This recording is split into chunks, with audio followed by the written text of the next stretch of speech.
Okay, thanks for hanging around to keep me company here this afternoon. Yes, what I'm going to be doing is talking about 20 years of change to the coral reefs of Kimbe Bay, some monitoring work I've been doing with these nice people that I've listed here. And together we've noticed a lot of good things that have happened in terms of some conservation goals, a lot of bad things that relate to habitat change and so on. A couple of things that might turn out to be potentially very ugly, which I'll talk about, but by and large, the beauty remains, and I'm hoping to, what I want to do is finish on a positive note this afternoon. So Kimbe Bay, I think you all know, is on the northern side of New Britain and PNG. I didn't really know it existed until I recognised that it was a really important diving destination, a sought-after diving destination, and now I know why. It's obviously a beautiful landscape, a beautiful seascape. It draws divers, it draws photographers, and it just keeps us going back every year. I actually first went with this team to there in 1996. In fact, I wouldn't have ended up going there if it wasn't for Phil Monday, who used to work up there. And he was aware that they were starting a new little NGO that was going to focus on marine conservation, education, and as part of that, it would have a little research facility associated with it. So fast forward 20 years, we've had 14 resident PhD students, a huge number of graduate students using the place, lots of colleagues, lots of late night sober discussions, and I think we know a lot more about what's happening in that part of the world than was known before. But back to the 1990s, at the time that I first started going up there, there was a lot of interest in marine protected areas, marine reserves. The local communities were interested in setting up little LMMAs on their own local reefs, with the encouragement there of TNC, which had a base there as well. And TNC was also working on a larger scale marine protected area network for the bay. So we're kind of interested in how these two different approaches might work for marine conservation in the area. Severine's already talked about the sort of larger scale story with connectivity that we've been looking at. So for the rest of the afternoon, I just want to talk about some LMMAs, the first LMMAs that were actually set up, and they might actually be the oldest reserves in PNG. How do they work? Well, we knew from the literature to expect certain things when you close areas to fishing. And in the literature, we've seen studies showing increases in herbivorous fish, increases in targeted carnivorous species and fish-eating fish and so on. But all of these things don't happen everywhere, and so we really wanted to know what was going to be happening in this part of the world. We didn't really expect much to happen to fish that are not being fished, because after all you're doing in a place like that is just stopping fishing there, but we did know from the literature that there are some sort of trophic interactions that can go on that are resetting the ecosystem that could be beneficial to coral habitat, particularly in relation to controls of algae or invertebrates that eat corals. So yeah, all of these things definitely don't happen everywhere, and we really wanted to know again which ones might sort of pop up and provide some sort of conservation benefit in this area. And we did know that, you know, marine reserves were definitely not potentially everything for this area. There are a lot of other threats, and deforestation being one of the key ones, and converting that land to agriculture, and in that particular area, oil palm. And of course, there's reasons why that might not necessarily help reefs inside marine reserves. So yeah, the aim was to really look at the effects of reef reserve status on the longer term changes in the larger targeted reef fish, the bulk of the smaller non-fish species, and what sort of benefits there might be for habitat structure in this little reserve over here. Look, we were determined to try and do this right. We wanted to get some before sampling in, and so we worked with the local community in terms of deciding when and where which reefs were going to be protected, and we even helped them. We went out with the elders to go and choose the sites and help them put up the signs and so on, and then we've been pretty much going there every year. I think we only missed 1 year up into 2018. So that's the sampling design, the spatial sampling design here. We had 4 reserve sites, 4 fished areas. These are small reserves, discrete reefs. But there's a lot of depth stratification on these reefs, so we had 4 depth strata and 4 transects per depth. And we try to monitor everything. I won't go into the methods of how we did the fish counts and the coral surveys. So the good. So we did actually find some benefits of these marine reserves, and we found a lot of these benefits for surgeonfishes like Tenochetus striata. So this is down at the beginning, the reserves established, and you can see that there has been a build-up of, this is densities of these fish inside this area, and that's persisted over time. It probably peaked here. You might see that it's sort of not really improving. I think it's kind of got to the level of compliance for that area, and we might need to try and sort of instill the idea of LMMAs in these people again as well, because I think there is a little bit of losing of interest happening here, but the benefits are certainly persisting through that period.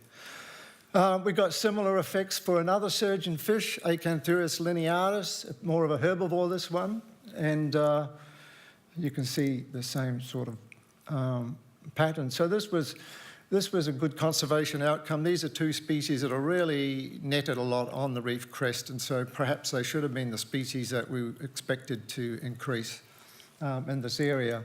Not that I did.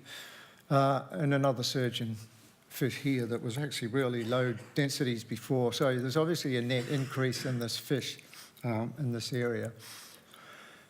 If I just show you across the whole community for the reserve effects, so what I'm looking, anything above the line is an increase in fish reserves relative to fished areas. Things below the line, a decline. I'm just doing this at the family and species level. What I did here, though, was to extract out any kind of pre-existing difference between the reserves and the fished areas. But just notice that it's mainly surgeonfish up here that have done well.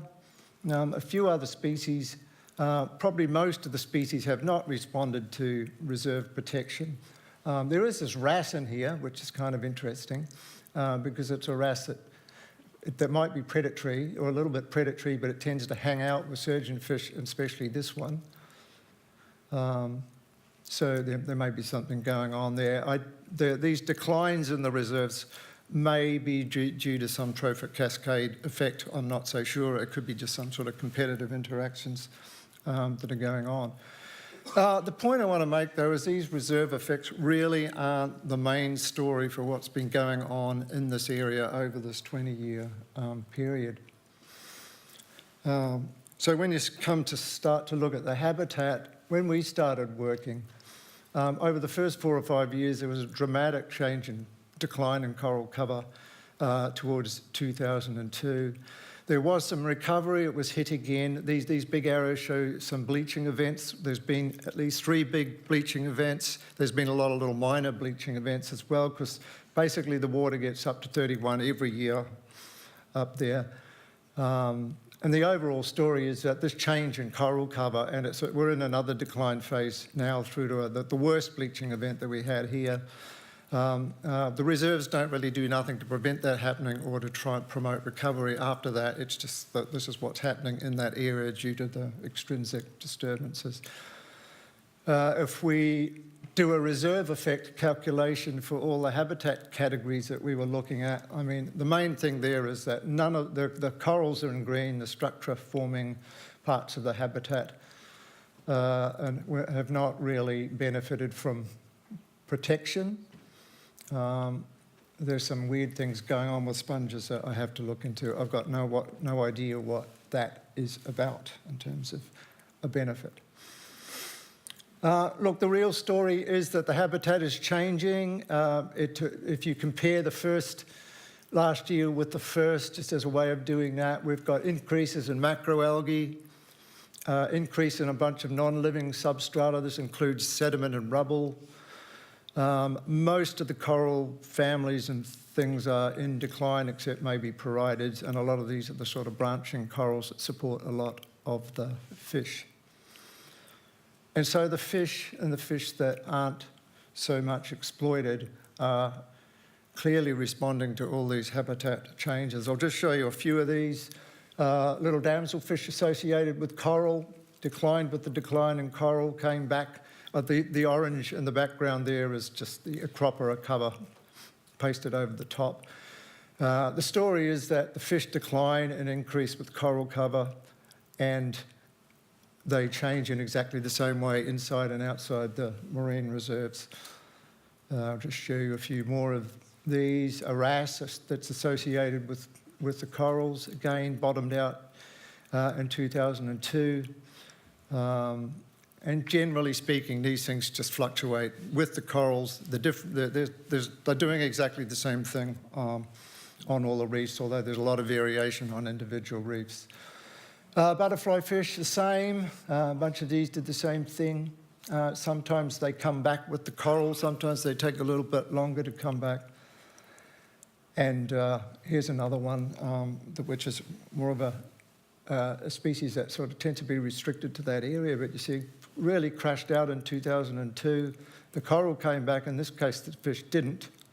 In fact, it disappeared in 1 year and then has come back a little bit, but now it's got smashed again with the last bleaching event in that area. So the story here is that the structure of this community has changed over that sort of 20-year period.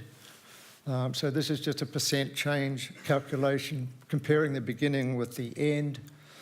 A few things, and this figure's not all that different to the one Morgan showed yesterday from his review. Like if coral's declining, you do get a few things that sort of increase, and when you look into this, if you look at the purple and the oranges, we're talking about surgeonfish and parrotfish, some labrids, but when you look up this end, there's a huge number of species that are in decline.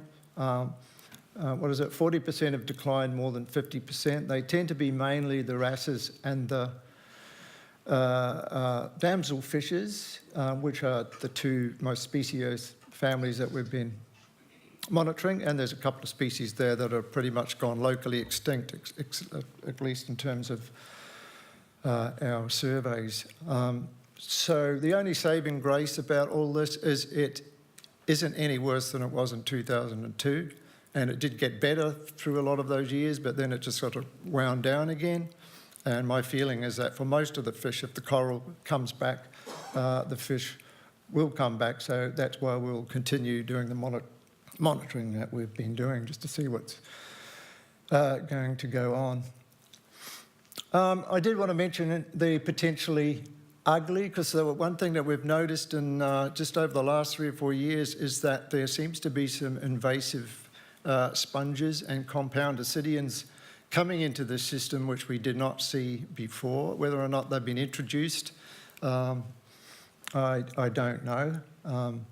There's a coral-killing sponge that once it starts overgrowing things, that it tends to, I think this one is the one that tends to eat the corals, and it smothers it, and the structure all disappears from the reef. On one particular reef, this compound ascidian really got up to about a reasonable amount of cover, and so it's just something they're watching, because this thing seems to be transforming the nature of this reef in that area. We're hoping it's not going to get any worse. I realise if you work on sponges and ascidians, you wouldn't necessarily call these ugly, but I can tell you that the fish don't really like these things. They tend to avoid those areas. Okay, so what about the beautiful?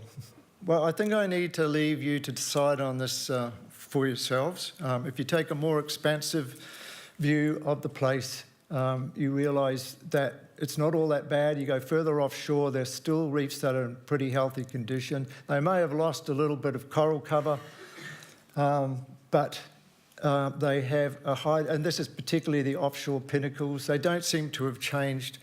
The sort of macro structure of the reef that I think they're being attracted to is still there. So one of my PhD students, Gemma, is looking at these offshore pinnacles to see what it is about them that maintains this diversity and high abundance. And we do know that the clownfish anemones bleach, so we'll also be looking at these reefs as potential refuges because they are so diverse for the inshore reefs that are in decline. The bottom line is this video was taken this year, and so you can still find places that look like that. So in summary, the good reserve effects evident for some herbivorous detritivorous fishes, some of the ones targeted by the local peoples. The bad marine reserves are not really able to protect against habitat degradation. It's all being forced by external processes. I couldn't see any sign of any kind of trophic cascades operating in that system and from predatory fishes. The ugly, potentially, just something we're watching, this new threat of invasive overgrowing sponges and ascidians, see what, just when you thought there was enough things going on, there's this new one. But we do feel like the pinnacles have the potential to be a good refuge for some species in this system. I do want to acknowledge the traditional owners of the reefs that we have been working on, and I want to thank all these other people, especially my graduate students and volunteers, and thank you all for listening. Okay.